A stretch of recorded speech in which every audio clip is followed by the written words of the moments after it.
Ladies and gentlemen, boys and girls, Alliance, and hey, it's BlizzCon, so even Horde, welcome to the Mythic Dungeon Invitational All-Stars live at BlizzCon. My name is Robert Wing, and joining me for the afternoon, it's the Future Crew. We've got Sloot, Jack, Nagura, friends. How's your BlizzCon been?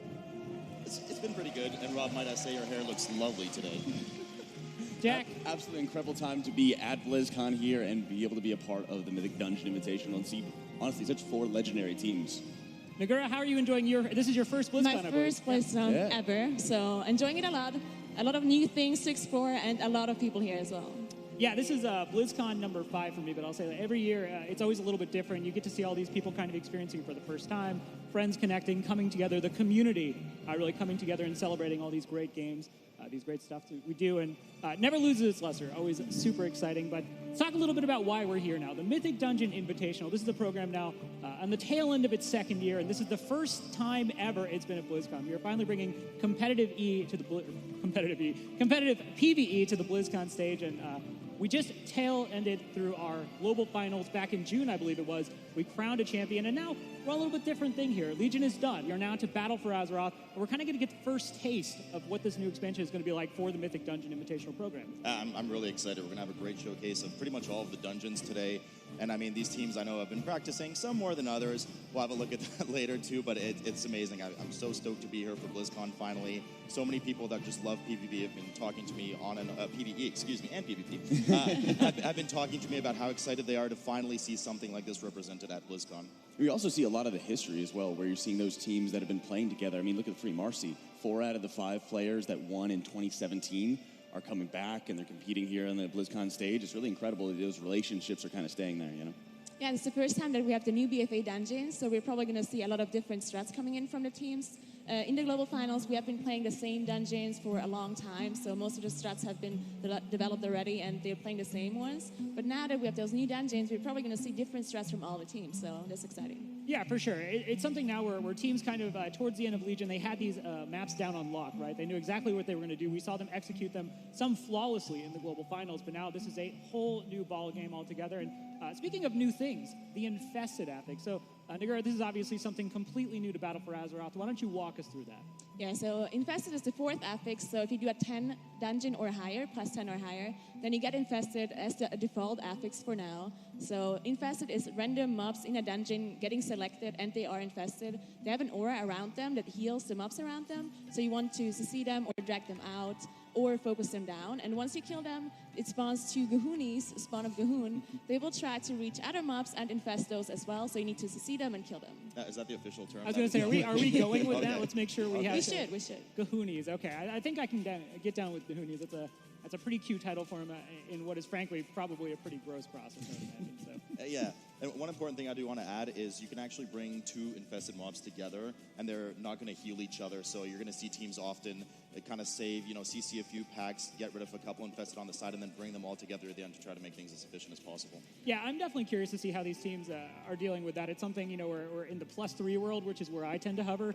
In Pugland, we don't really see like a ton of those. Other big changes, obviously, certain classes are going to rise to prominence, maybe that we haven't seen as much of, certain specs, and certain factions, would we say. I hear there's going to be a lot of Alliance being played. Yeah, one of the things when we're talking about some of the Infested, right, is while you can be using your crowd control and to be able to eliminate some of those mobs early, you want to be able to, get rid of the Infested, for example, or isolate it whenever you can. But I think we're going to see a lot of Alliance, a lot of Night Elves as well, to be able to take advantage of Shadow Meld, putting any kind of hard CCs that you can onto those mobs, killing any of the non-infested, Shadow Melding to be able to drop out of combat is going to be extremely helpful for those teams. Yeah, so, if you're a lore person like I tend to be more of, and you're wondering, well, what have the Night Elves been doing since some bad stuff happened? They've been winning in Mythic Dungeon, so, they did get something there. But, yeah, as you said, it's very important to look at the landscape and see what are going to give you the edges, because when it comes to the Mythic Dungeon Invitational, the game is speed. It's speed and it's flawless execution. That are what gets you those advantages as you're trying to get the lowest time possible to beat out the other team. And then this is something we mentioned at the previous MDIs as well. You talk to some people like, oh, it's only a 13. They do this in their sleep. And it's true, but it is about speed, exactly as you're saying. So, I mean, it will just force teams to make larger, more dangerous, riskier pulls because they want to get that gold.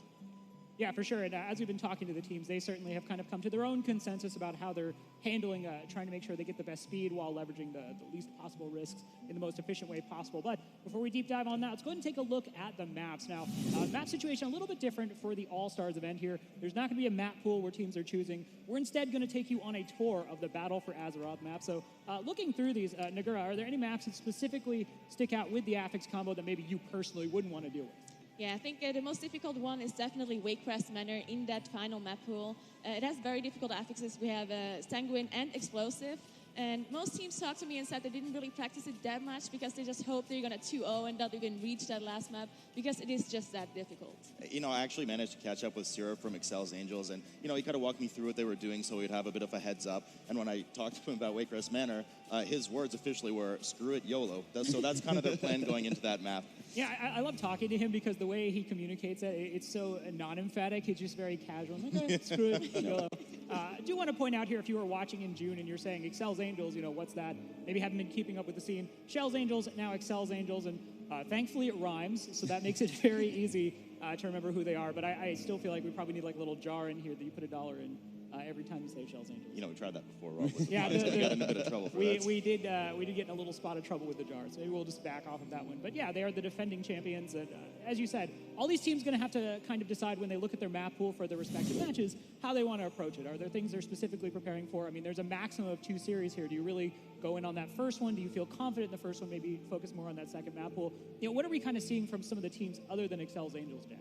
I think one of the things that we most have to look at is, like you mentioned, how they're going to be practicing for it, how they're going to be, you know, where they're expecting, oh, our opponent's not practicing that much. They're not focusing that much on the early series. They're focusing on, like, the later series. So we might be able to have an advantage and be able to kind of topple them there here. And I think Free Marsy is really one that stands out that has been putting a lot of practice into these early dungeons. I think they're going to put up a really big fight against exceL's. Yeah, and that's certainly maybe a little different than the Free Marsy we've kind of known over their period in competitive PvE. They tend to be one of those groups that's like natural skill will win out. We'll just kind of do better than our opponents. It's good to see them putting this much effort into it. You know, obviously their global finals performance a little bit disappointing for them as the defending champions. Nagura, anything you're kind of hearing from these various teams that you think merits mentioning? And just about Free Marsy as well. They used to be this laid-back team, you know, just going slowly and doing their thing, hoping the other teams do something wrong, pretty much. But this time they are against exceL's Angels, of course, who won the last time. So I can see that they put a lot more practice into it this time. But also exceL's Angels is this one team that has those really big pulls, the high-risk pulls. And, I mean, if it doesn't go right, as we've seen in the global finals last time, sometimes it just didn't work out for them and then they lost. But if it does work out, we have to see Free Marsy also doing some really risky pulls as well. Yeah, I'm looking forward to the usual duality of exceL's Angels in terms of the brinksmanship and risk versus reward. If it's going to pan out to the same effect as it did in the global finals. Let's talk a little bit about the schedule, though. We have 3 series on tap today. We're going to be opening up with a Clash of Champions. So exceL's Angels, 2018 global finals champion. Free Marsy, 2017 global champion. So I'm excited to see this. The current record is in favor of exceL's Angels, but as you said, Free Marsy's been putting in the work. Let's see what that yields them. At 11, though, the Method Bowl. Another showdown between the 2 Method teams, Method NA versus Method PogChamp. So good news if you love Method, a Method team will advance. Good news if you love to hate Method, a Method team will lose. So always exciting when those 2 teams throw down. Currently, NA has the bragging rights, has a little bit of room to talk. PogChamp certainly going to be looking to close that gap, though. We will close out, though, with the final between the winners of those first 2 series. Really looking forward to that. Is, you know, this is an All-Stars event. This isn't the global finals. This isn't anything necessarily as definitive, but it's really going to set the tone for the rest of Battle for Azeroth. Yeah, I mean, I spoke to a lot of these guys all over the place in Blizzcon. They're really excited to be here. And you're right, it is essentially an exhibition, an all-stars match right now. But, I mean, there's so much on the line for them in terms of establishing a foothold for 2019, pride, sponsorship, whatever it may be. So there's a lot going on for these teams right now. All right, so let's talk a little bit about our first series of the day. You know, we've talked about exceL's Angels. They have a riskier style. Sometimes it works out, sometimes it didn't. Their run through the global finals was far from flawless. Free Marsy, a team that, as we said, a little bit more, we'll just win, we're better, has been forced to kind of change their attitude after the results of the global finals. Is it safe to assume exceL's Angels are the favorites here? Oh, without a doubt. I think it's very easy going into it that they feel that confidence and they're focusing on getting that 2-0 right off the bat here going into this kind of game. So I think the confidence is on their side. The practice of what they've been doing, what they want to be able to get out of these games is the focus on getting as 2-0 into 2-0 for them. So Free Marsy's not going to just give it up for free, though. Anybody disagree with that? Any thoughts on the desk that maybe Free Marsy could potentially win this? I think we don't know too much about Free Marsy. They have been pretty quiet about their strats, while other teams have been talking to us a lot, and they pretty much laid all their strats open, while Free Marsy are a little bit more mysterious. So they might have some special strats that no one knows about, that they come just take it out and just bring this awesome strat and just win it all. So we'll have to see. Yeah, certainly if that was going to be the case, this would be the tournament for it, as no one has really seen any of the strategies on the big stage. So maybe there are some surprises you can actually pull out there to confound your opponents. And this is an interesting thing specifically about the Mythic Dungeon Invitational program as opposed to other Blizzard esports, right? It's not two teams necessarily going at each other in the traditional PvP standard. It's two teams playing their own game. And when you can't check in on how your opponent is doing, when you can't get live, up-to-date updates, you're kind of forced to just play riskier and riskier to make sure you get the best possible record. So, I mean, again, this isn't one of those things where exceL's Angels is going to be able to look over and say, like, oh, Free Marsy's not doing as well, we can pump the brakes. They've just got to keep going. Yeah, and a lot of times you also have to focus on if you're making a mistake. If those teams are making any kind of errors, well, you don't have any idea of what your opponent's doing. They could be making twice as many mistakes for it. So you have to be able to go in with your own plans, stick to your own routes, everything like that, and just focus on those alone. That was something we definitely saw towards the tail end of the global finals, as it was really getting serious and teams were having to put it all on the line. They would have these small errors or mistakes that they felt put them back in the beginning of the dungeon, and towards the end they're just making these crazy insane pulls. They're like leveraging it all on bloodlust, like please let this work, and they're doing things that just look crazy, certainly from us here up on the desk, but sometimes you have to do that because of what I was saying. That's the nature of the MDI.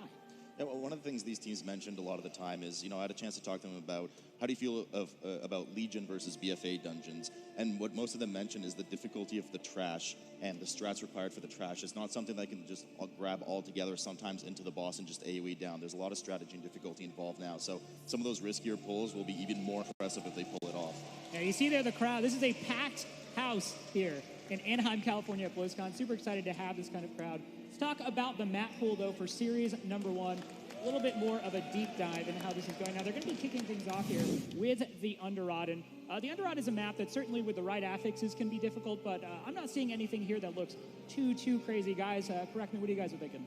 It's usually a pretty safe map, in my opinion, especially with the affixes we're going to have here, Sanguine and Grievous, or Sanguini, as we usually call it, Jack. Rich was gone. I really thought we weren't doing that. No, that was always me. That was always me. But, Fortified, not too dangerous in here. It's usually the Tyrannical setting that's a bit more dangerous, especially with those first two bosses, but it's a nice, more tame dungeon to start out this series. Yeah, and I think a lot of times you're going to be looking more at Kragmaw's room for where the most difficult trash is going to be coming from. A lot of times you will start seeing, for example, rogue skips being used right before the first boss to be able to get past all of that, not have to worry about any of the traps or the matron's cleave or anything like that. Will be very important for them to be able to move through, get Kragmaw down, and just start going through the instance as fast as they can. All right, second map on the docket, Atal Dazar. Nagura, what do you think? Is this another one of those maps that's maybe a little bit easier? Certainly there's some decision-making in the route you take.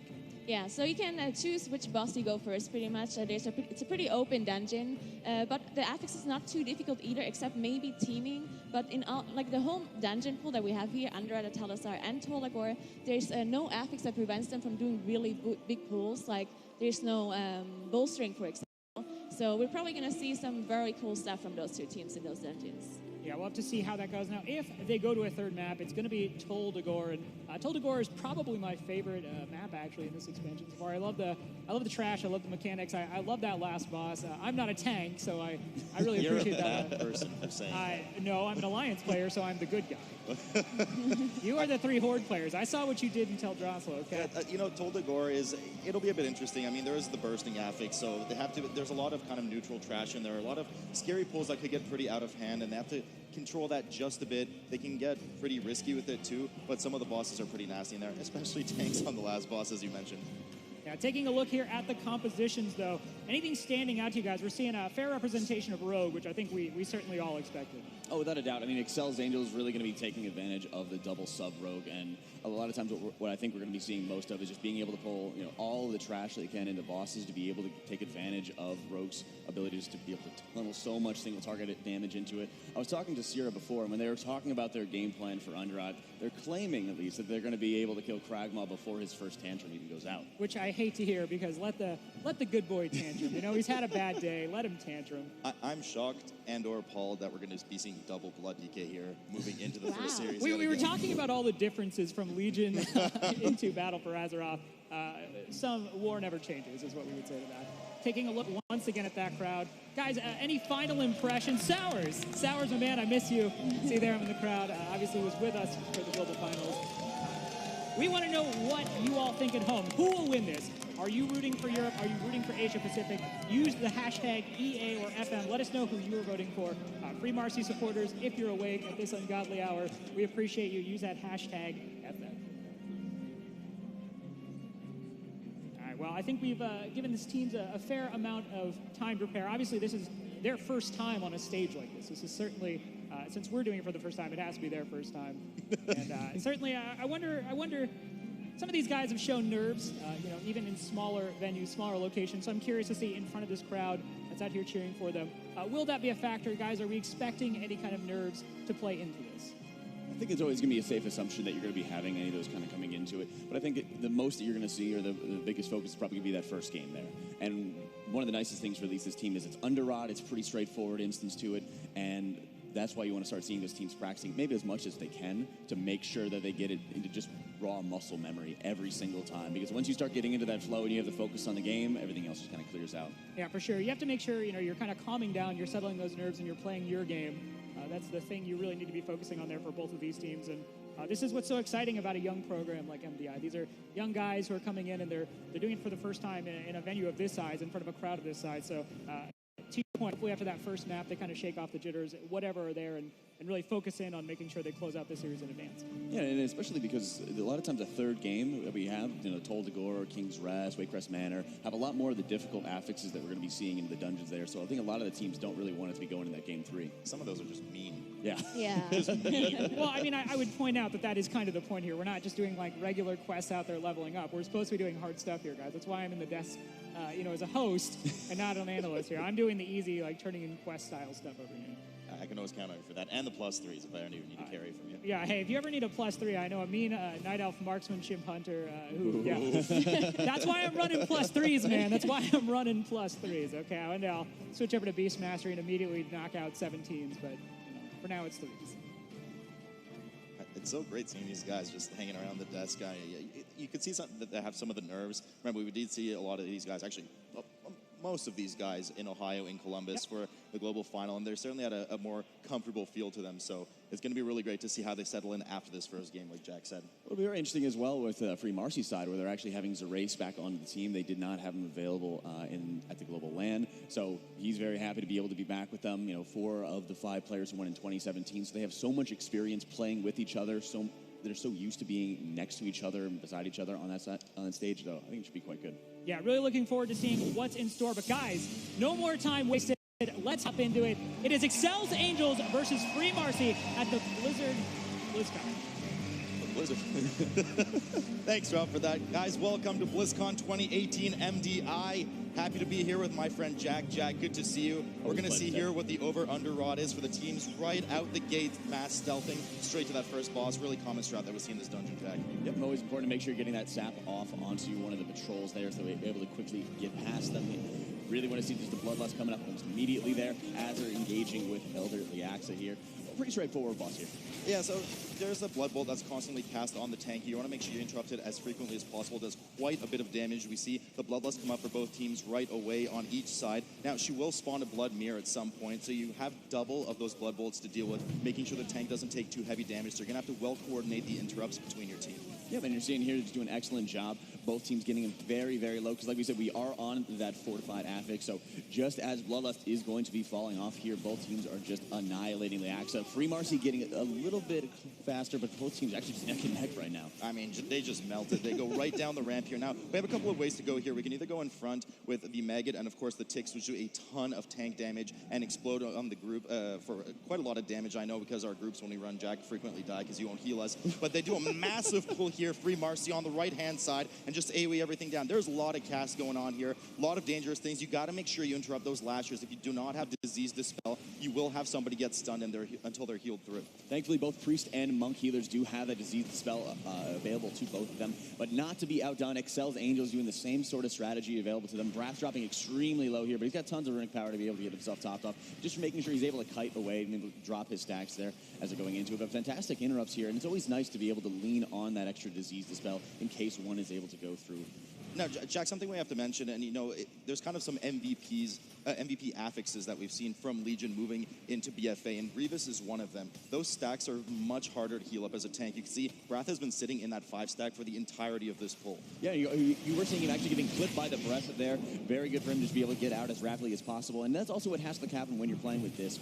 You are able to pump out a very large amount of damage, especially on a single target, but when you start doing these larger pulls, especially if your tank is able to do as much damage as you're seeing out of Brath, a lot of times you have to just sit back, play defensively, keep everybody alive, and often it may just end up going into heavier Shadowman spam to make sure they're staying topped off. But like you said, a lot of times you just have to balance out everybody dealing with the Grievous here. So, I mean, right now, the race has to be able to balance out Arrow, Brath, and himself, and clearing out those 5 stacks. We're seeing a big pull coming in here from exceL's on the left hand of the screen. A lot of interrupts here, and of course, we do have those Bloodseekers. I don't think they pulled one here yet, but those Bloodseekers are deadly. They will fixate a non-tank player and just do tremendous amounts of melee damage. So something you want to keep an eye on the interrupt. Of course, they do have that Sonic Scream as well that will interrupt spellcasters. They stun everything together. You can see the tanks are well kiting, moving around, making sure that none of these mobs are in that Sanguine. Very important here to be able to watch out for that. And I love the movement that they're able to always going into the next trash pack they have to be dealing with here. They have so many slows at their disposal in case they get those blood swarmers where if you blink away or you just start sprinting away from them, they will immediately charge you. But if you're not too far out, 5-10 yards away, they won't charge you quite yet, and you can stay just out of melee range for that fixate. We see the sap coming over on the side for exceL's Angels with that infested maggot. They want to make sure they move away from it so that it doesn't heal any of the mobs here. They will be dealing later with it. They grab another huge pack here. Now, a double Blood Swarmer pull here is really dangerous. That's a lot of damage. You can see them kiting around in circles, but it's so hard to get all that effective damage on them if you don't sit near the melee. Yeah, and especially seeing Seer getting double fixated here. The cast did go off from the Blood Swarmer, and Divine Field goes down here. They do not have any battle res left available to them, and that's just a disaster situation they just can't have. They do have one battle res, but I don't think they're going to opt to use it. I mean, just at this point, it's just going to be a full wipe. But luckily for them, they do have double rogue. They'll be able to release and remass stealth right away and get back to everybody. Free Marsy has done a bit of a smaller pull, a bit more reserved. Now, I think they did have to use quite a lot of resources on the previous large pull, so they're taking it a bit easier right now. But exceL's Angels falling pretty far behind here. We were just talking about that, Jack. Those Blood Swarmers so dangerous. Somebody missed their interrupt on the cast, and that's all she wrote. Yeah, and when you're always counting on it and having that strong execution, a lot of times as a healer, you will just be free casting anytime that you see, the Blood Swarmer cast going off, for example. So at that point, you're just counting on that interrupt to happen, and then it shuts down the healing, it locks them out of their spell school, and you're not able to do anything to be able to keep Divine alive. Free Marsy just chewing through this trash. We can see, of course, the second boss, Kragmaw, feasting in the middle of the room on one of those maggots. They will be pulling all of the trash in the room. We'll talk about the boss mechanics a bit later, but he will tantrum around the room, so you want to make sure this entire room is clear of any trash because he will proximity aggro them. Yeah, but always very important to be able to watch out for those as well. Like we were mentioning, they're counting on being able to kill Kragmaw as fast as possible, but if they start getting the tantrum, it starts moving into those other mobs, and it's going to be such a disastrous situation if it happens. They run through and pull some of these infested mobs together. Now, we did mention earlier that it's important to know these infested mobs do not heal each other, so you can CC a few of them on the different edges and bring them all together. Yeah, you're seeing 5 infested mobs coming in all together here, and it's so easy for them to be able to deal with all of them at once, no healing going out from any of them, and then from there they just need to make sure they're taking advantage of the mage slows, keeping any of those Gahoonies from getting into the other non-infested mobs. Yes, the Gahooni is the official term, of course, dubbed by Nagura. Making sure, now we do have the Sanguine coming down in just a moment. They do kill that Blood Swarmer first. We know how dangerous it is. They make sure to move right out of that Sanguine, which of course, just to refresh everyone's memories, does do damage to players if you stand in the pool, but will also heal enemies if they're left in the pool. So you can see this kind of slow kiting mentality from the tanks constantly if they move through. We do get AoE fear there from Zera, making sure to help some of those interrupts to get the lashers, make sure none of the lashers cast and stun any of the players. It's always great to be, especially when you have to deal with Maggot, for example, and everybody has to make sure they're not able to, so they don't have to be moving away from any of the breaths. Just being able to rotate through stuns, the fears makes it so much easier to be able to count on and rely on. Now, the spawns move really quickly. We should mention this. It's really important that you get some CC and you get some stuns, get some slows, grips or release, full punts. You want to make sure that they don't reach any of the mobs, and they have a pretty big aggro radius. I think it's some 50 or 60 yards, something like that. Now, you can pull them far away enough from the trash to make sure that they actually just aggro the tank after that and don't do really anything except melee the tank for quite a bit of damage. Marsy now cleaning up the rest of the trash. They have one more CC on the side, and then we're preparing to pull correct. You're sitting here, just Free Marsy cleaning up the last of the trash in the room here. They do still have about 3.5 minutes before Bloodlust is left available to them, whether or not they want to be able to use it on Kragmaw or not. A lot of times just clearing out the rest of this room here, but exceL's Angels has more ground to make up, and they really need to be able to do something quick to be able to make up for those mistakes. We do see a lot of the trash coming in, and they're just dealing so well with it. exceL's Angels has returned back. They're chewing through the trash as well. And Jack, as you mentioned earlier, this is really the majority of the trash in this dungeon. Probably some of the most dangerous. After this, the pulls will be a bit lighter, just making sure to get some of the proper interrupts as well. Free Marsy finishing off the rest of the trash now, struggling again to heal through those Grievous stacks. Wrath is just sitting at 5 stacks the entirety. Yeah, and at that point, you're able to take advantage of Fish Feast. You're able to, a lot of times it is Disc, for example, you get into these kind of sustaining patterns where you're able to heal through any of the Grievous damage, but you're not topping everybody else off. But if it's able to actually keep on dealing that much damage, it's well worth the wait. All right, well, we're going to jump to a quick break here as we sort out some technical issues. But when we come back, more Mythic Dungeon Invitational All-Stars at Blizzcon.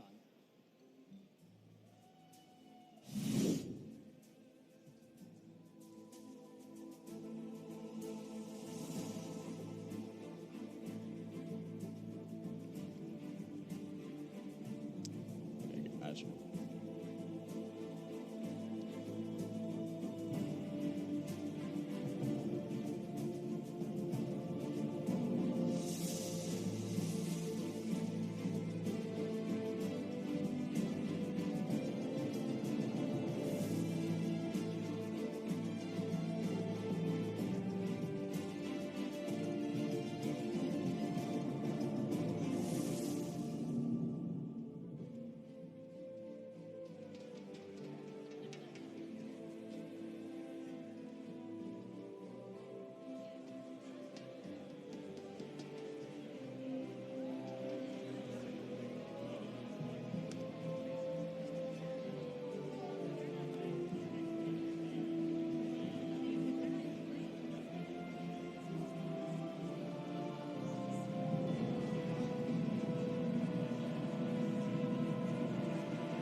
Check out the new Blizzard's esports mobile app. For the first time ever, all Blizzard esports content can be found in one place. Get the latest news and schedules for your favorite esports events all year long. Set alerts for tune-in reminders so you can watch live and check out scores to stay up to date. You can even tailor the look of the app to match your favorite game. And look forward to even more features coming in 2019. Download the Blizzard's esports mobile app right now.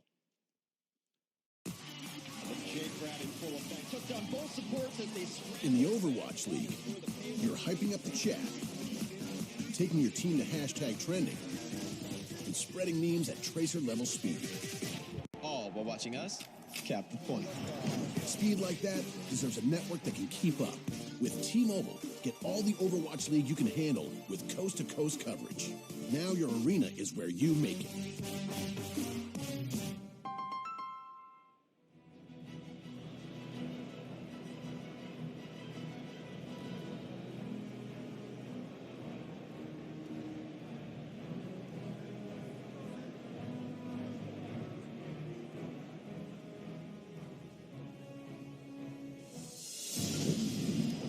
Welcome back, everyone. Unfortunately, had a minor issue there with the affixes, so we're going to be restarting the match. Just make sure both of these teams are playing with the same set. Obviously, competitive integrity, a big factor for us. But more importantly, this allows me to lead into the game without saying Blizzard Blizzcon. So I'm super excited about that as a man who is otherwise going to be haunted by that forever. Real quick, before we hop in, I do want to highlight Free Marsy, as you were saying, Nagura, kind of taking the pulls a little bit more slowly, but they looked very stable there. So certainly something that may be something to watch as we continue in the series. Well, up to the point where exceL's Angels had the wipe, I think they were actually pretty neck on neck. Like, they did the same kind of pulls, except this really big one that happened at the very end where they ended up wiping. So let's see if they're going to try the same pull again this time. Yeah, certainly something to watch there, but again, in a short sample size, I like what we're seeing from Free Marsy. It definitely looks like they're a little bit more in control, and unsurprisingly, Twitch chat, largely European at the moment, I would imagine. exceL's Angels getting the lion's share of support with 68% of support versus Free Marsy's 32%. I'm impressed. You know, Free Marsy, a lot of the time with these teams from Asia Pacific that maybe we don't necessarily see as big on Twitch or necessarily see as much in the news during the off-season of these kinds of events, we don't necessarily see as much support for it, but I like it. It warms my heart, and certainly Australia has been kind of having a pretty banner year across Blizzard esports in general, you know, with the World Cup, all these New Zealand, obviously, as well, in the Hearthstone Global Game. So cool to see Asia Pacific really getting that support and doing it big. You know, Free Marsy is just such an unknown in this tournament right now. They just practice so much. Nagura mentioned earlier, we just don't know a lot of their strats. And, I mean, they took it a bit slower for some of them. But, Nagura, I mean, that first pull was massive. Wrath almost fell a few times. All right, well, we're going to hop into it. It's not the Blizzard BlizzCon. It's the MDA All-Stars at BlizzCon. I said I. Take it away, guys. Did you say NBA?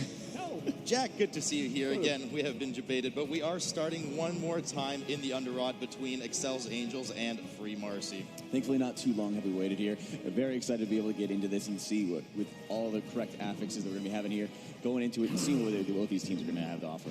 So we will still be having, we're actually changing it up a bit. We do have Quaking, and it seems raging at the bottom. Right away, we see both teams stealth in, and Bloodlust right off the pole with the first boss that we previewed earlier, making sure they get those interrupts. Not too much of a difficulty for these two teams right now, Jack. The boss is pretty easy, especially in this fortified environment. Yep, and that's what you want to be able to see, is just being able to quickly get these bosses down. You're seeing the great job everybody spreading out for Quaking here to be able to watch out for any kind of splash damage onto it. And it does really deal a ton of damage if you're getting any kind of splash onto it. And like I said, there's 3 melee more or less on the side of exceL's Angels whenever you're going to have Cyrano just getting into melee to be able to pump out as much damage as possible. So positioning is always going to be really key, especially when you're going to be having to deal with any of the larger packs that are going to be coming up. A lot of times you start seeing people start stacking up to be able to deal with some of these larger pulls. And we have a death over on exceL's side. They don't use the battle res. Good on them there. The boss was just about to fall. Getting that res up, making sure not to release. Of course, both teams did mass stealth that early trash, which most people do skip on live servers as well. Just really nasty trash. Big pull from Free Marsy here that we saw them do earlier. Now, the affix combo has changed up a bit. We do have Raging now, which means that mobs will get 100% increased damage when they fall below 30%. And we do have that Volcanic affix, Jack, that if you you are casting while it hits you will do a fair bit of damage. Yeah, but always watching out for the quaking here as we're going into these. And especially, there's not too many casters onto either side here, but it still can be very annoying in terms of the splash damage. Whenever you're getting everybody stacked up together, so for example, having that ticking damage coming out from every single little tick dying along with quaking, it can be very difficult to be able to prepare for, and you need to have that kind of snap reaction, as you're seeing as Sierra doing an excellent job keeping everybody alive through that heavy damage. Yeah, quite a lot of chunk damage coming over for exceL's Angels, but they handle it well, spread out for that quaking, getting ready to move into Kragmaw's room, the second boss, where we see Free Marsy has now found themselves. Big pull coming out of them here. A lot of those flowers, a lot of those lashers coming in. You got to make sure you interrupt them. Yeah, man, they're doing an excellent job, as you're seeing there. And thankfully, we don't have to be dealing with any of the Grievous that's going on, so they're just able to pump out as much damage as they possibly can. And doing a great job, like we were talking about, dealing with the quaking. What I'm really worried about is going to be those Blood Swarmer pulls whenever they're enraging. We were seeing Sierra, for example, in the previous run, was getting double fixated. Always very important to make sure that we're watching out for that and taking advantage of that Frost Mage slow, which is so helpful. Divine Field falling pretty low for exceL's Angels on the left. They do manage to heal him right back up. And of course, he has a blood decay, so heals himself back up as well. Free Marsy dealing well with this pull. Not surprised to see, of course, right away gunning those Blood Swarmers down, the most dangerous mob in this area, perhaps even in the entire dungeon if they're not kept in check, fixating those players. We see a bit of kiting coming out here from Brath. A lot of damage coming out of those rots right now as they are enraged, dealing that extra 100% damage. See some of the CC going up for the Infested on the side as they prepare to pull. I would assume most of the non-infested, and then as we saw previously, they will combine all of the infested mobs together after and just deal with all those Gahoonies, trademark Nagura, right as they spawn. Yeah, you love being able to see, the 4 or 5 infested mobs all together to be able to so easily deal with them there. And I'm really interested to see with exceL's Angels just run that double rogue comp, being able to actually quickly burn down those Blood Swarmers, but also I want to see what they're going to be doing when they get onto Kragmaw. A lot of damage coming in on Doru, on the Mage for exceL's. Of course, he does have that Blood Swarmer fixated on him, so a lot of attention needed to heal through that, and the tank as well. Not very fun for the healers, Jack. I've seen you let a lot of people under the circumstances in our dungeons, unfortunately. Free Marsy chewing through the rest of the trash.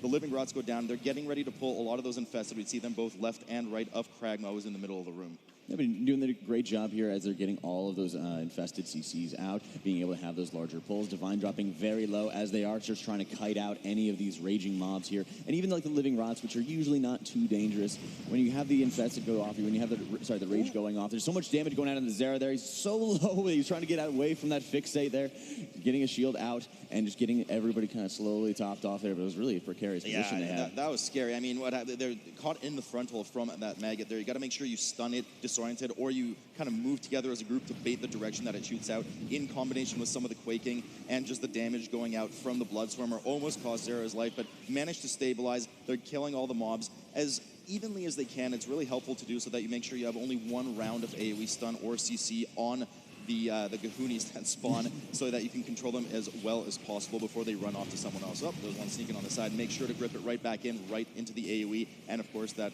very solid slow from the Frost Mage, 85% if I'm not mistaken. Yeah, and Zera's doing a great job actually taking Divine Star, which has been tremendously helpful, especially when you're having all those little Gahoon mobs coming out there, being able to get everything in together and just dealing a ton of damage onto it. Seeing again Arrow dropping more CCs onto the Blood Swarmers there, making it so much easier. And they're clearing out kind of the last that we're going to be seeing of the trash in Kragmaw's room. Being able to have a lot of open spaces is going to be very important when we get onto this boss fight. Grabbing that last flower as they put the pedal to the metal, making sure they clear out, Jack, please. They clear out the rest of the trash in here. Now, they did see that last Blood Swarmer. We did see how disastrous that was for exceL's Angels in the previous kind of error dungeon that we had. It did end up wiping them as they missed one of the interrupts, making sure to DPS everything as evenly as possible on the side. The Blood Swarmer does sneak in. You see it slowed right away, and they do a really good job to keep it in melee range so that the melee can both help interrupt, CC it, and of course cleave it down. Yeah, and being able to actually take that extra time. Zera was, again, taking Shining Force to be able to get that knockback out onto the Blood Swarmer there. Give himself a little bit of breathing room, and that's a lot of times what you need, is you need just enough time to be able to get everybody topped off, be able to get all of your atonements out, be able to start dishing out that damage, ramping up in like Shadow or Pains onto the enemy mobs and things like that. And another cast slipped out on exceL's Angel side. We saw that Blood Swarmer Sonic Screech cast go out. Everybody got quite low. It forced the life cocoon at the end too, so just they got forced a bunch of defensive CDs just with that misplay. Didn't get the interrupt off. Free Marsy now has moved over to Kragmaw, the Infested, the second boss. Tons of damage coming in. You will see teams kind of typically tank him in the corner room here because he does charge a random player, and you want to make sure that you bait that charge into the wall so that he moves as little space as possible. We see it here right now for Free Marsy. And you want to make sure that you stomp these maggots that spawn on the ground, because if you don't, they will turn into those ticks that we saw in the trash dealing dot damage to the tank, and of course exploding for shadow damage. Yeah, and it really, they're doing a great job getting the boss down to 50% here, but a great pull coming in on the side of exceL's Angels, grabbing all of the skeleton mobs who have all those shields up, and they're just going to be funneling that damage all the way into Kragmaw here. And like I said, when you're getting those double sub-rogues, you're getting so much single target damage, as we've seen in previous MDIs as well. They're running 2 rogues for a reason. We see all of that extra eviscerate damage coming in right now. We see the charge come out for Free Marsy. A lot of damage going out for Kragmaw. They're quickly catching up to Free Marsy right now. Health is just melting right now. We saw that first tantrum come out for Free Marsy. Runs all over the room, spawns a lot of those small ticks. Want to make sure you stomp them and comes back in. They bait that. Actually, they bait it, unfortunately, quite poorly. They have a lot of ground to cover right now. And Kragmaw down to 17%. They zoom right past Free Marsy. And exceL's Angels is going to take the lead here in just a moment as they down the second boss. Yeah, exceL's Angels is really taking into the driver's seat here. Doing an excellent job. And because you have so many of those little shields coming up for the skeletons, it's just perfect amounts of HP to be able to burn Kragmaw down so quickly while still dealing with the trash. So Free Marsy's not too far behind here, but once that trash starts going down, exceL's will have a little bit more in terms of trash percent. And then if they're doing the same thing going on to Sporagar, the third boss, it's really just going to be putting them so far ahead. Really ambitious pull here from Free Marsy as they pull all the skeletons in this area, plus, as you aptly named them, the Danger Noodles as well. A lot of interrupts that need to go out here, and of course, we do have the Death Speakers in the middle of these skeleton packs. If they cast Wicked Frenzy successfully and you don't stun or disorient the cast, it will buff one of the Guardian skeletons that will deal massive shadow dot damage to the tank, something that you have to watch out for. Some of the Defilers they pulled in there as well. You have to make sure you interrupt the curses, move away from the totems. There's a lot going on in here. We were seeing exceL's Angels actually going right to Spore Caller's room with all these extra skeletons here, grabbing the skeletons just like we saw out of Kragmaw here. Very risky pull as you're seeing everyone dropping very low. They got Quaking to be able to deal with as well. Cyrano's just got to be able to get everybody topped off, get everybody stabilized. He looks like he's getting into that strong position right now. They do a great job kiting out of that Spirit Totem, making sure they're not getting the stun out on everybody here. But it looks like with how little they've cleared from a lot of these spores right now, they're just going to be leaning on Syrah to be able to use his Revival once all those dots come out from the Spore Caller's AoE. Yeah, Revival is a huge get-out-of-jail-free card on this boss. Once those mushrooms explode right here during this harvest at 100 energy on the boss, they will apply a nature dot to all of the players, which you can easily revival off. Huge advantage to the Mistweaver here, really flexing the power of these 2 rogues. I mean, just look at the DPS speeders between the 2 groups. They're just going boss to boss with as much trash as they can, cleaving it down, trying to kill it all around the same time, but the rogues are just getting so much juicy damage out of this AoE into Eviscerate. Yeah, the value of it has been incredibly powerful here. They're doing a great job now that they do not have Revival here to clear out the rest of the spores, because once the AoE goes off, he does activate the AoE, which puts a single dot for every single mushroom going out. So when he had Revival, he had 15 stacks on everybody. Now they're just taking their time, making sure they can clear it out. And Syrah can, of course, just have his usual Disease Dispel to take care of him if need be. Wrath has been pretty low there, but they managed to hang on. He does have that AMS pop to eat some of the nature damage. Now, of course, you can use some immunities to run through these mushrooms, making sure you delete them before the harvest goes off. Second harvest does go off. Any dispels that need to be done, Syrah will be able to handle well. Spore Caller does go down. Third boss is down. And we are going to have exceL's Angels moving over towards the last boss. Keep in mind, for those watching, we do have to reach 100% trash in this dungeon before they get access to the final boss. Yeah, but it's great that they're still having some of the skeletons available to them so they can start working on this Faceless Corruptor. Just a very big, bulky mob that can take up a lot of time here. So will not be any problem at all for exceL's here, as they're just pulling far away and just running away with this game. Now, at an engage, you want to make sure you move out of the way if it is a snapshot directional spell that will nuke you for a lot of shadow damage and fear you. Divine now moving down, grabbing all of these skeletons with him who have quite the bone to pick with them. Free Marsy moving over, trying to finish off the third boss, just dipping below 20% now. So they're starting to lose a lot of ground. There is a curse going off at the top of the stairs that's really bad. That curse makes you take increased damage and deal decreased damage. So something you want to be interrupting. So a lot of the players have those stacks now, as we can see, double stacks throughout the rogues. It does wear off after 10 seconds, but it does slow you down. Really precarious because near Syrah's he has no mana left available to him. He's just trying to be able to get any kind of cast off that he possibly can. We got a massive pull here. They were actually going to be popping Bloodlust to making sure that they're going to be able to get through all of the trash mobs here. And they did wait on those Defilers. That was actually the Defiler that came before they did get that Spore Caller down, and they just put the CC on it, and then they started grabbing it later with that Death Speaker. So when that Death Speaker cast goes off, like you mentioned, that's just what's causing Divine to start running and getting away from people as much as possible. Good to see Syrah getting a bit of mana left available to him, start catching up and getting some extra damage out onto these mobs. They're just looking to clean up everything here. That Wicked Frenzy does a ton of damage. All of the mobs now dipping sub 30%, 100% increased damage. That means, as you can see, Divine frantically running away from them. Bloodlust just coming off, just fading now, 2 seconds left on it. Managed to deal with the rest of them. The Frost Mage is just so essential for peeling off the tank here. No problem, runs away, starts to pull the next skeleton pack, trying to get that 100% trash as quickly as they can so they can start the RP to lead to the last boss. But Free Marsy not giving up. They're still 5% ahead of the trash right now. They've already dealt with the third boss too, and both teams just massive pulls coming in this final area leading to the last boss. Yeah, like what we were seeing out of exceL's, where they're able to just continue. Well, it looks like, Free Marsy definitely has the trash advantage in terms of what's killed. exceL's just has so much that they're already working with. They have so many mobs already on top of them that by the time everything goes down, they're just continuing dragging into the next thing. They're dragging into the next thing, and it makes it so much easier to focus those corruptors down. And then by the time they start actually focusing on the rest of those mobs, they're going to be gone for good, really. And the Frost Mage slows make this so easy for the tank. We did have Cheat Death proc over for Arrow on Free Marsy, so he's not going to have that available pretty much for the remainder of the dungeon. That kind of get out of jail free card with all this damage going out. Breath getting down to 4%, managed to heal him up,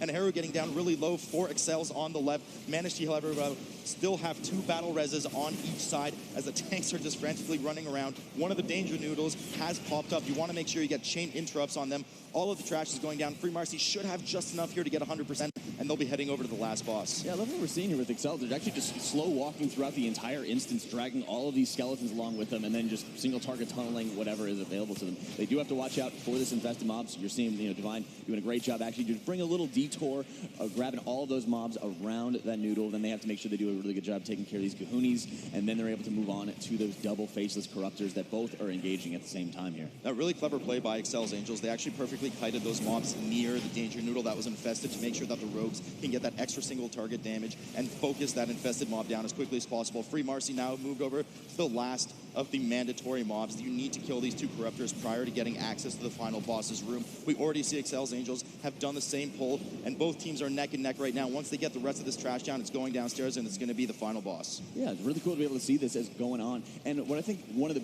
big areas that might actually start putting out in favor of Free Marsy is really the disc damage that's coming out. You're comparing Sierra to Zeray's right now. Sierra's able to put that physical vulnerability debuff onto enemy mobs, making the rogues pump out a little bit more damage here. But at this point, right now, Zera's already pumping out about as much damage on the tank when you get into like a single target boss fight. It's going to make a tremendous difference on this last boss. Both teams neck in neck right now as they reach the 100% trash. They head downstairs. Any trash remaining upstairs will despawn and de-aggro as they start this RP event. Ladies and gentlemen, the final boss room for Underrot, exceL's Angel and Free Marsy at it. They both do not have access to Bloodlust. We pull right away. You want to make sure you direct this frontal from the boss away from the party because it does periodically spawn spores that you don't want to fill up too much of the room. Yep, they're doing a great job of getting that tight positioning that you really want to see here. But at this point, they just got to be able to get as much damage out onto this close race here. Yeah, and it's really sketchy here too because they have the quaking affix too. This boss forces you to often have to group up both to cleanse the debuffs that are on the players, but to also bait the directional frontal from the boss. So you could get caught off guard with the quaking that does splash onto your buddies. They're doing well to spread out Free Marsy on the right side there as they slowly kite the boss clockwise around the room. In a similar fashion, we see exceL's doing the same thing. Now, this boss, you'll notice that kind of chunks health. What happens is you actually increases energy levels by DPSing him, after which he will spawn 2 small bloodlets. Each bloodlet you kill does 16% damage to the boss. Kill 6 in total, and the boss is done. Very good here as they're just letting the Titan Keeper that is allied to the party, just let them kill all of the bloodlets that are going out and start using any of those to be able to get some extra cleave damage out onto the boss if possible there. And they're just letting the Titan Keeper kill all of them until the last wave, and then it's going to be that just pure focus on them. So right now, Free Marsy is just crushing this boss. Free Marsy has dealt with the second wave. They're trying to get the boss up to the last round of 100 energy. It will spawn the final 2 small bloods. After that, they don't have to deal with the boss anymore. They just want to kill the bloods as quickly as possible in order to take the first game. We see the second round only just now falling for exceL's. Mass single target advantage, of course, of that disc boost that you mentioned, Jack. They're dealing with the last bloods coming in a moment, looking to seal the game in just a moment. Yeah, they're doing a great job. Like you mentioned that positioning there. You've seen Zera drop really low at 6% here. He's got to make sure he's watching himself. Yeah, as they're getting it down. Doing such an incredible job. Free Marsy here. Very impressive game 1. We talked about it at the outset of the series. We went down the panel and everyone just said, hey, straight up, this is exceL's Angels to win. They are the 2018 champions. They're coming into battle for Azeroth riding high. But look, don't disrespect 2017, man. Free Marsy here to make it a series. That was a 12-minute run. Rob, I abstained. I never voted for any team. I just want everybody to know this. Yeah, Nagura, obviously, this is your pick. You were very adamant, Jack, too. So I'm not going to put it on. I mean, it was really close. Yeah, no, it was, and we'll discuss it. We'll kind of deep dive later on what was working for both these teams. But look, the important thing here is Asia Pacific representing Free Marsy, a team which in the past we've seen have less preparation, maybe taking it less seriously. They are here to play. It really came to show, especially when the trash pulls that they were taking advantage of. It seemed in many ways exceL's Angels was kind of just jumping ahead, and then Free Marsy overtook them. They were jumping ahead, and then Free Marsy overtook them. Right? Those larger pulls, which how much setup it actually took for exceL's to be able to pull off, was going really well for them. But the consistency that Free Marsy had going out through the instance just absolutely blew them away. Reminder: this is a best of 3, so Free Marsy needs one more map win to advance to the finals of the Mythic Dungeon Invitational All-Stars at Blizzcon. Don't go anywhere. When we come back, more of this series. Will exceL's Angels be able to tie it up, or will Free Marsy advance and make good on that 2017 championship? The 2018 World of Warcraft Arena World Championship is brought to you in part by Republic of Gamers, Corsair, T-Mobile, Samsung SSD, and NVIDIA.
Welcome back to the Mythic Dungeon Invitational here at Blizzcon, the All-Stars event. Time for some food for thought here. Time to look at these two teams and what we can expect in today's Food for Thought, sponsored by Grubhub. Now, Nagura, we saw a lot of damage coming out there from exceL's Angels. What were they doing there to really generate all that damage?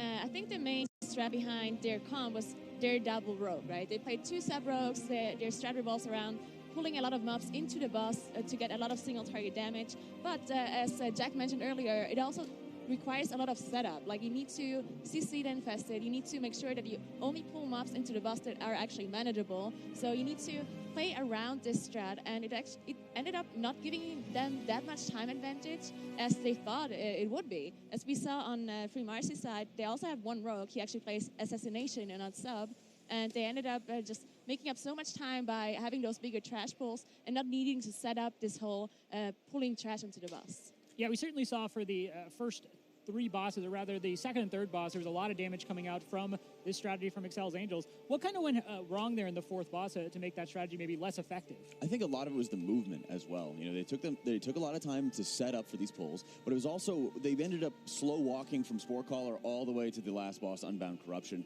dragging all of the skeletons along with them. Whereas on the side of Free Marsy, they were actually able to kill everything, mount up, skip ahead, move around, and at that point, that really I think was what put him ahead just enough to be able to get it, as well as a lot of the healing damage that was coming out from the disc. You were seeing just a massive difference between Mistweaver damage and disc damage. And that's really what I wanted to touch on. As soon as they went downstairs, it was neck and neck. I mean, a second apart, they were going downstairs, RPing to the last boss. And, you know, they didn't have the extra mobs to feed for the sub-rogues once they were down there. You had the disc priest for Free Marsy helping them pull ahead. And, I mean, it wasn't a huge difference between the two teams, but it was just enough to start getting ahead and then finishing off the match. Thank you, friends. What a great day to be a disc priest, Jack. Food for Thought is sponsored by Grubhub. Grubhub is offering new users $9 off their first order of $15 or more with the Grubhub app using the promo code MAGETABLE.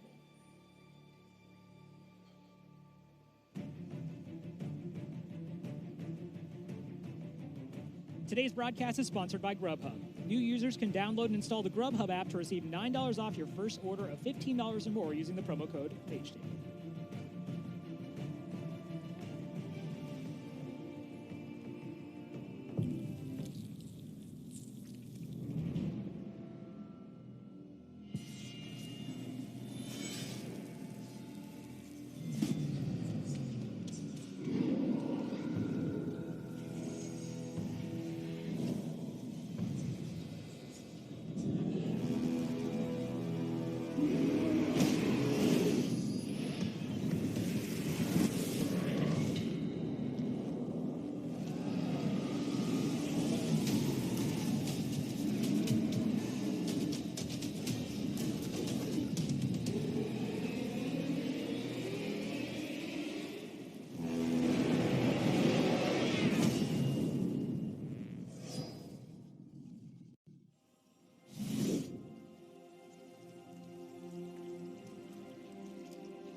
In the Overwatch League, you're hyping up the chat, taking your team to hashtag trending, and spreading memes at tracer level speed.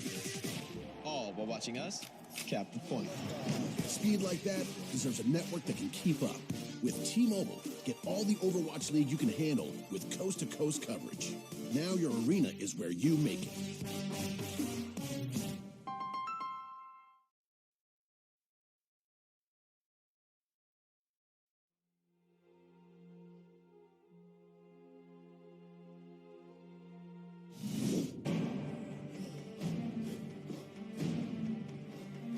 Free Marsy knocking on the door here with a 1-0 advantage, but exceL's Angels definitely has some room to make some changes.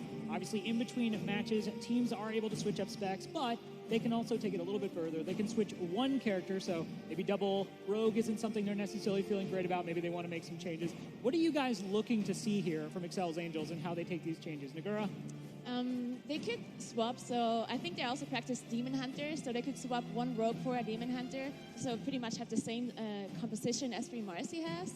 But I'm not sure if they can do that this time around because they obviously practice with the comp they have. So I think we're going to see the double rogue again, and this time they just have to pull it up better and have more damage in the boss. They're going to have to do exactly that. If you're out there rooting for exceL's Angels, give them your energy. This is it. They have to win this game to stay alive in the MDI All-Stars. Hi, Jack. Hello, Sloop. How are you? We're having a lovely time here. And great to be here in Atal Dazar. You know, kind of one of the classic dungeons, like one of the first dungeons that we really saw coming out of beta here that everyone always has such great familiarity with. Yeah, this is kind of the Maw of Soul style dungeon, this expansion. Just really common for the players to see. Big pull coming in from Free Marsy off the bat. Most typically on live servers, we actually see teams go down straight to Razan. Big pull coming from the left side for exceL's Angels already going up to the left side of the temple. Very open concept dungeon. Popping that Bloodlust early. We see a huge middle pull coming out of Free Marsy. I have never seen that pack pulled before. It really is not something you often see here, and doing a great job actually getting everything in together. They did have to deal with a lot of the little Saurids, as well as any of those pterodactyls having the AoE reach that they have to watch out for big time here. So this trash actually does give tons of percent here, and it is in that central location, so they can continue pulling more trash into it here. So I love what we're actually able to see here at Free Marsy. So well timed from exceL's Angels, wrapping up that big pull just as Bloodlust ends. Free Marsy still dealing with the trash here. Bloodlust falling off for them now. Only half HP for that kind of middle mini boss pack, but they do periodically pull some more mobs to the middle, making sure that they're effectively cleaving as much as possible. A lot of damage going out, though. We do have some more forgiving affixes in this Atal Dazar right now. We do have the teaming affix, which means that there's just more trash present in the dungeon, which also requires you to kill more trash to get your 100%. And, of course, Volcanic Jack, something you're a fan of. Not as much as I'd usually hope. We are seeing, of course, the frenzied charge coming out from any of these dinos that will get stunned by. So positioning is always going to be a big thing, as well as being able to pace yourself with how much additional trash you're bringing into this, because you do need to have those constant interrupts available to be able to not take care of those screeches here. But very different routes coming out of a dungeon that a lot of times we always saw very consistent pulls with when you're just trying to chest to keep it. Watching both these teams just trying to go as fast as possible in these dungeons, I'd love to be able to see the variance. These guys really want to get that +3 at the end of the dungeon. But you're right, typically we see straight to Razan, Bloodlust off the bat, but then we are in a tyrannical setting here in Atal Dazar, meaning the bosses is what's going to be a bit harder. Free Marsy indeed finally jumping down to Razan, the first boss, tyrannical setting. Now on this boss, he does have an AoE fear that you want to make sure that you line of sight that when it comes up to make sure you don't get feared and knocked into some of the piles on the ground. A lot of these raptors coming up as well. Yeah, huge damage going out into the breath. They actually had to pop pain suppression early here, so you're really going to see maybe barrier going down soon afterwards. Get a little bit of extra protection onto him because he's dropping so low right now as they're pulling all these additional raptors, get a little bit extra funnel damage for Arrow to be able to knock it into Razan there. We are seeing on the side of exceL's, they did actually start skipping past a lot of the trash and using their Shadow Meld to be able to get into Volkal's room here, so very different routes coming out of both sides.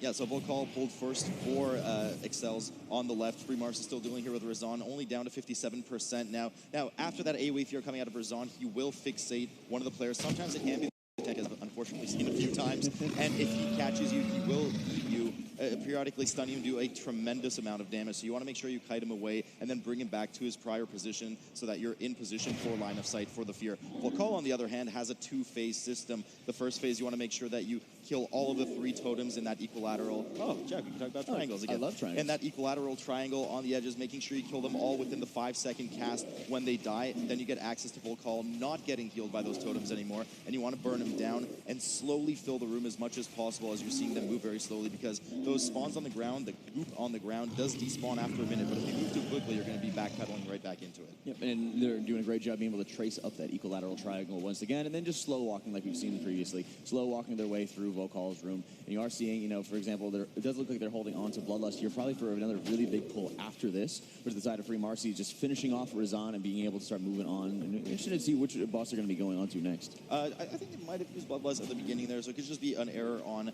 that aura, but we'll have to keep an eye on it. Free Marsy finally dealing with Razan, moving up the stairs towards the beginning of the dungeon. Now, you can kill the first 3 bosses in any order you'd like, but in order to get access to the final boss, you do need to kill those first 3. Don't need to have 100% trash, if I'm not mistaken, to actually start the RP event, but the 3 bosses need to die. Volcall now down to 20% for exceL's as they look to chew through the rest of it and then sneak past that really nasty trash pack in front of the boss ring again. Yep, and always being able to, as we said, they did actually run in and shadow meld off any of the extra aggro they had to deal with here. So looking at using like the Rogue Shroud, for example, to be able to get out. Everybody getting stacked up together, waiting for everyone to drop combat, any extra damage or anything like that. They are getting the Shroud of Concealment from the Rogue, putting out that paralysis out onto, I believe, one is the Shield Bearer of Zul, and then they're going to be able to start moving on and be able to start dealing with the rest of the mobs going in here. Seeing the Polymorph going out onto that infested mob as they kill everything else. Yeah, nice asphyxia coming out of Divine there just to make sure the mob doesn't move at all. But before, we do have a death coming over for free Marsy. They immediately use the battle res. Want to make sure they finish off the rest of this trash before they have a full team wipe. They need that Frost Mage up for any kiting potential for Brath, just in case he needs a peel. Of course, some of these mobs, as we did see there, the Juggernaut do charge the range, and they can do quite a bit of damage, especially if they get some of their enraged casts off. But they are down that battle res. 5 seconds on the clock for free Marsy as well. Yeah, really important that they can't be making any of those additional mistakes. They are moving past that infested mob on the side of exceL's. They're just going to making sure they're getting the rest of these pterodactyls, little saurids, all in together, and they can start dealing with some of the infested whenever they want. And it's always having that control that you really want to be able to see is, dealing with the infested when you absolutely have to. If you're able to use Shadow Meld, start getting rid of any of the aggro that you would be able to have from being around or from being in combat with any of those infesteds. You can just ignore them, move on to trash packs to be a little bit more easy to deal with. So these Sky Screamers, you have to keep an eye on them. They do have an AoE fear as well that needs to be interrupted. And we were keeping an eye on it. We do see, of course, that there is indeed about 4 minutes left on Bloodlust for exceL's Angels on the left. So a bit of an error with the display there. Something we'll have to see, but they do not have that Bloodlust available. We do see Cheat Death proc over on the side of free Marsy. Not going to be available for a while for them. They have to be really careful. These trash packs are chewing through a lot of their DPS with some of the residual damage. It's costing them a lot of just externals needed and some of those defensive CDs that they might later need for these tyrannical bosses. Jack, I do want to mention as well that Nagura hinted to, they didn't do in the end, but they have actually swapped to the DH from a second Rogue. Yeah, it's good to be able to see them be able to switch up their comp and also just kind of sticking to that same sort of plan. You were seeing on the side of free Marsy, very cool out of Zerace, using a Shackle Undead on that Shield Bearer of Zul. Whenever you start seeing the barrier that gets popped up, that starts reducing the damage taken of all the nearby mobs. If you're not having a stun available to you, you can always just put a Shackle Undead and start spamming Shackle Undead if need be to interrupt any of those shield bearers. And it's so useful to be able to have that kind of tool available to them. On the side of free Marsy, you are seeing that Shroud of Concealment going in as they start dealing with Volcall. It's the same thing that exceL's Angels is using.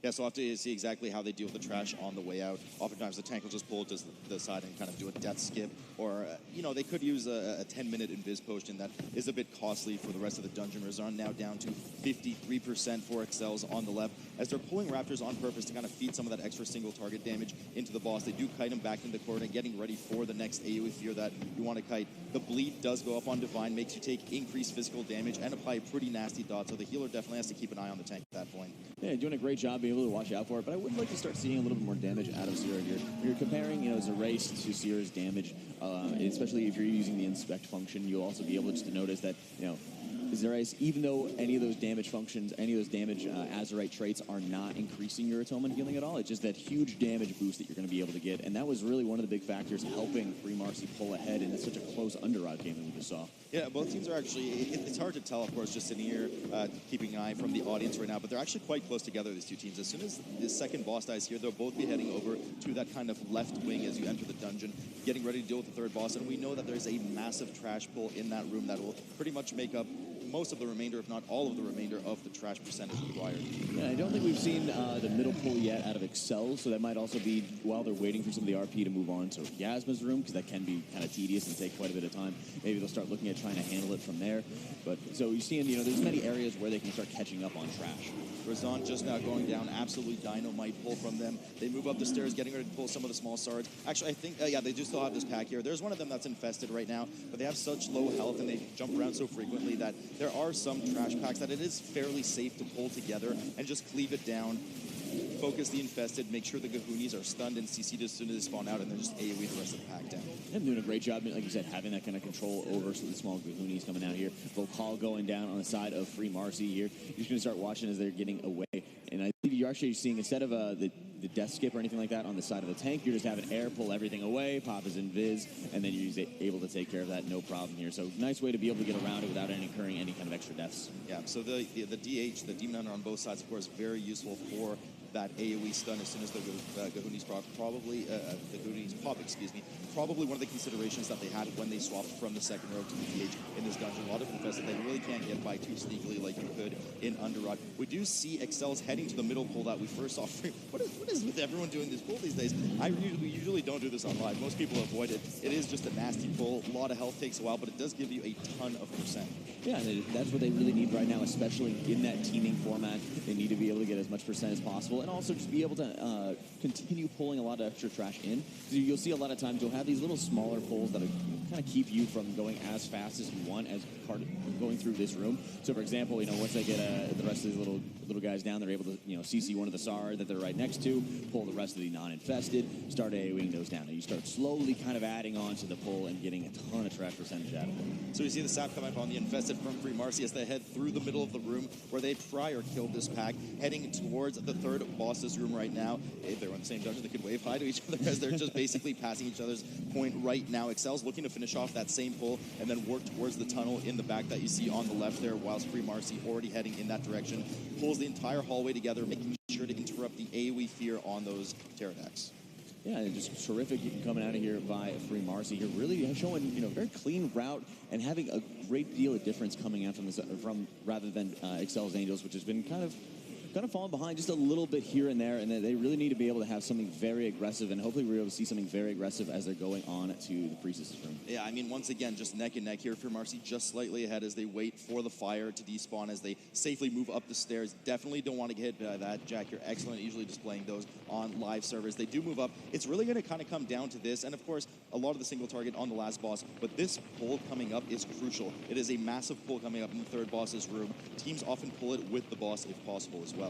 Yeah, they always have to make sure they watch out for the priestesses that are on her left and right flanks here, because if they are getting pulled into the boss as well, it will bug out a little bit of the pools that do spawn from the priestess. It will make it very hard to be able to actually deal extra damage to her, and it can actually make it very easy for her to be able to heal herself up. So you are seeing, on the side of Free Marsy, they're dealing with a lot of the extra mobs here. They want to start seeing if they can get all those infested together from the priestesses, kill those, and then start moving on to the boss after that. And really clever here from exceL's as they rip the infested mob from in front of the boss away, grab everything together, start AoEing it down. We see the blind for the infest on the side there. Free Marsy just cleaning up the rest of the pack right now, getting ready to move to the priestess. Want to make sure you interrupt this fire in chance on that Ash. It actually almost killed Ash there. You want to make sure you interrupt that lot of AoE damage going on the ground. Dora getting quite low too, but no problem. Bloodlust has been popped for exceL right now. 10 seconds left on that, and then they'll be feeding right into the boss. Free Marsy finishing up the last of their percent, and we see, of course, Priestess right in front of them waiting. Yep, and the priestess there, they just, again, want to be able to see those kind of hard CCs going out onto them if possible, because exceL's Angels already has all of the trash percentage that they need. So for Alunza, all they have to be worrying about here is just maintaining the CCs onto the side mobs, onto those any of those infested, kill the spawn of gold that comes out immediately, and then they'll be able to shadow meld off and get away to the last boss. They just don't care about the infested. They got their 100%. They just leave it CC'd on the side. They pull Priestess. They're going to kill Priestess. They're going to use those Night Elf Racials and the vanishes that they have. They're going to get out of combat and move straight to the third boss. So really cheeky little play here, giving them the advantage and the percent advantage right now ahead of Free Marsy. About 10% now, and they're just chunking her down. We do know, of course, that there's a mechanic on this boss. You want to make sure you get in one of those blood pools before she does her transfusion so that you actually damage her instead of heal her, which is why you saw those massive 5% chunks going on at a time. You'll have to do, I think, 2 of them probably at this level before they're able to finish off the boss and move on to the final one. Yeah, and because there's so much HP on Alunza when you're in a tyrannical setting here, it's so important to be able to, have proper positioning. You are seeing, for example, on the side of exceL, you're seeing Dora standing right next to whichever pool he's going to go to. Before the transfusion goes out, everybody already has a blood pool that they picked up, and they're able to start quickly burning out her health as you see, just gets chunked down so quickly here. Yeah, and the advantage that that exceL's had is kind of gone. Free Marsy is doing a ton of single target damage. They're getting that ready now for their second transfusion, which unfortunately does time gate them a bit. exceL's will be able to finish off Alunza in just a moment, head right down the stairs as quickly as possible and start the RP, because there's a bit of a wait time before we have access to the final boss. Yeah, man, at this point, 3% left for both sides here as Free Marsy, like you said, it was just putting out so much extra damage there. And you are seeing a lot of the times on the side of... Yeah, they actually did. So at this point, you're seeing neck and neck again going into the final boss here. You've seen the Shadow Meld go down on the side of exceL's Angels, getting rid of all those infested combat, and they're just able to sit there, wait for the fire to pass, and start moving on. Miasma. And they're both stuck on the waiting, exact... they're patient. They're patient. They're both waiting on the exact same fire spawn, but you saw as quickly as possible one of the players moved ahead to start the RP at the stairs here. The stairs kind of need to collapse and open up to give you access to the final boss. Dodging the spiders on these stairs, they do hit for quite a bit of shadow damage and leave a pool on the ground. A similar mechanic that you'll see on the boss, as we see that life grip right up there, Jack. You love doing that too. And they're getting ready to just dive in on the boss right now. The stairs only now accessible for exceL's, and here we go. Free Marsy finally starting on the last boss. Yeah, they are starting up, and they do have Bloodlust available to them, and just a huge DPS race here as you want to see this race just pumping out as much damage as possible, and really want to see where those damage Azurite traits really start pulling ahead, whereas Cyrano, playing a little bit more defensive as a couple healing traits enable as well. So really want to see where they're able to come from here, and you are seeing everybody stepping out for that Soul Rend. Not too far away, quickly cleaving all of those down before they impact the boss. Divine doing a great job kiting away, and the extra damage you're able to funnel in with the rogue, doing a great job. Really well played by them here. They're on purpose keeping those mobs alive right behind the boss, using that Frost Mage slow so that they can funnel as much single target damage through the rogue as they can into the boss and just gain as much advantage, which they already had a huge run with for having Bloodlust available for the boss. You see the boss percent difference, about 15 between the two teams right now, and it looks like Free Marsy is just gonna take this right now, but they have to spawn these mobs in the middle of the room. Immediate, we see the Frost Nova go down, and they are going to once again try to feed a lot of that single target damage and passively cleave these down. Yeah, at that point, it really is just, there's a 5-second difference from just one death, but I don't think it's going to be enough here, and Free Marsy is just destroying its boss right now. Yeah, I mean, they will likely have access to 2-minute CDs at about 20-30% on the boss, so we'll see a big burst of damage coming out of both sides right now. Free Marsy, you can see, is pulling even further ahead. They likely have access to some more CDs right now. About 20% difference between the two teams. But they're starting to once again close it just a bit exceL's as they start to pop up too, doing a similar strategy as they kite those images close to the boss, getting as much single target as they can. Yeah, right here you're seeing 18% coming up on the side of Free Marsy. They're really getting backed into a corner. They have to watch out for a lot of these little spiders as they are just clogging up the rest of the room. You're seeing a couple of little impacts here and there to be able to start dealing with it. And anytime you can get like the rogue, for example, who can just cloak and start running through a bunch that are all stacked up. It's great, but Free Marsy now 5% left onto Yasma. All the trash taken care of. There's just a tiny 5-second difference here, but it's not going to be enough here as Free Marsy takes it 2-0. Free Marsy with a huge performance, taking the series 2-0. And as you said, Jack, 5 seconds just not enough, as we will see exceL's Angels finish up the match as well. That was a close one. 2018, more like 2017. The champs are back and on their way to the finals, obviously to face the winner of the Method Bowl. But exceL's Angels had said, hey, we were looking to go 2-0. Free Marsy kind of got the inside line on that strategy and just went ahead and took the 2-0 for themselves. Yeah, maybe the whole mysterious way, having those special strats coming out from Free Marsy just took it, and maybe exceL's Angels, a little bit too confident with their pulls coming in, thinking they can win and maybe practice too much for the final map, and then Free Marsy just taking it. And let's actually dive right in on that, because there were two different routes here we saw, and in the end, the Bloodlust being available in Yonzo there, was that a big factor, Jack, do you think, in the end, in Free Marsy winning this? Not only the Bloodlust, but also a lot of where they had to actually use cooldowns, where they actually had to focus down a lot of those mobs. For example, they were using Bloodlust, I believe, on Priestess Alunza's trash leading up to it, and because they needed to be able to get everything in together, kill it very quickly, go back, refresh all the CCs they had on the infested mobs before they went back into the boss. All that extra maintenance, all that extra the requirements really that they had to be able to put forth in order to execute the strategy properly also eats up a lot of time if you have, for example, Free Marsy, who just has a very clean route. They take care of everything in their way rather than having to kind of play around and still fiddle with a lot of these things. Yeah, for sure. And so you see these teams, they're shaking hands, they're giving hugs. Everyone's good sports. And this is one thing specifically I love about the MDI program is you really see that all the players are friends. They talk, they come together, and it's all good times. There's no bad blood here. No, it's just everyone's one big family here. And it's just great to see these guys hanging out outside of Blizzcon, outside the tournament, at the hotel. Everyone's hanging out, different teams saying hi to each other. And, it's the same thing we saw at the LAN as well, the global final. It's just an awesome team spirit, man. What's not awesome is we don't get to go to Tol de Gore. It is awesome because we don't have to see the last boss from a tank perspective. I was really hoping to see the corner perspective there for the tank, but alas, Free Marsy just was too dominant, so we will not get to go to Tol Dagor. Nobody's going to jail today. In fact, Marsy is one step closer to being re-freed. I don't actually know how Marsy keeps fourth or fifth time. Yeah, I don't know how many times Marsy has been freed. I don't know what Marsy keeps doing, frankly. I prefer not to think about it. They should just add the D at the end of 3, and it would be freed Marsy at this point. Well, I think that's what it was. After 2017, it was freed Marsy, and then it was 2018 is a new calendar year. Of course. Yeah, Nagura. Looking at Free Marsy now and what we've seen so far from them, do you think they could be potentially the team that wins the entirety of the All-Stars event? Oh, definitely. I mean, of course, we haven't seen the meta teams yet, but they've shown a really good performance. Of course, we have to talk a little bit about exceL's Angels too. Both of those teams did some really, really clean runs. We only had 2 deaths in total from both teams in those 2 games. We had one from Free Marsy in this last game and one from exceL's Angels in Underrod. So really good clean pulls by both of those teams and really fast pulls.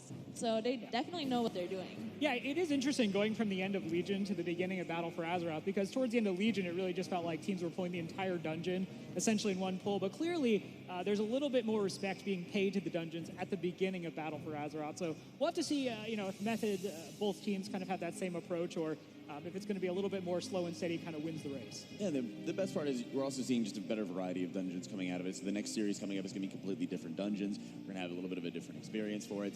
And, we're able to see that wide variety, not only from a regional perspective, we're seeing NA and EU going to be coming into it on the side of PogChamp and Method NA. So I'm really excited to be able to see this next series. Finally, a rivalry we can all appreciate. It's the gold EU versus NA. So be sure to get out there in Twitch. Vote. You see the hashtags on your screen. It's MNA or MPG. Which Method team are you rooting for? Now, as we discussed earlier, NA currently has the bragging rights, the winner of the last tilt between these 2 teams. But having spoken to both of them, they're both very excited about the opportunity to take each other on. I mean, new year, new MDI. We just saw with Free Marsy, the favorite, at least Nagura's favorite, with exceL's Angels there. It was Jack's favorite, too. It was Jack's favorite as well. What matters is that we were right. It's there.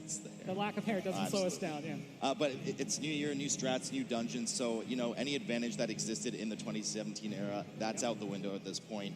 2018 era in the previous MDI, that's out the window. It's BlizzCon now. Yeah, I mean, for sure. If people want, maybe we can just hop in and just chain run some Maw of Souls. But it's a different day, different dungeons, and I'm sure actually nobody really wants to go back to Maw of Souls 10. I'll pass on that. Tol Dagor, Maw of Souls. What dungeons do you like, Ted? Anything but those 2. Anything but those 2. Yeah. So as we said, it's going to be exciting to see this series coming up. And when we've talked to both of these teams, it's kind of different attitudes to me. It feels like, because Method NA, when I've talked to Mitt specifically, it's like we don't practice. He's my coach, by the way. I love you, Mitt. But we don't practice. We don't need to. We're not practicing off stream. We're just here to have fun, have a good time. PogChamp seems like there's certainly been, as is kind of their way, maybe more long days in terms of how they approach tournament preparation. They both have a really similar attitude going into this. I mean, they're taking it seriously. They have had some practice. But at the end of the day, what they've done is they're saying, hey, look, we're happy as long as we get the best run we possibly can with the practice we've done, with the comp we've done. If the other team just beats us flat out and we did as well as we can, that's great. They were the better team. But they are well seasoned in what they're doing. But I don't know how confident they are that it's the best possible strategy overall. Yeah, hard to tell, obviously, this early into the expansion, but don't go anywhere. When we come back, more Mythic Dungeon Invitational All-Stars at BlizzCon with the long-faded, long-awaited, no longer debated, it's the Method Bowl.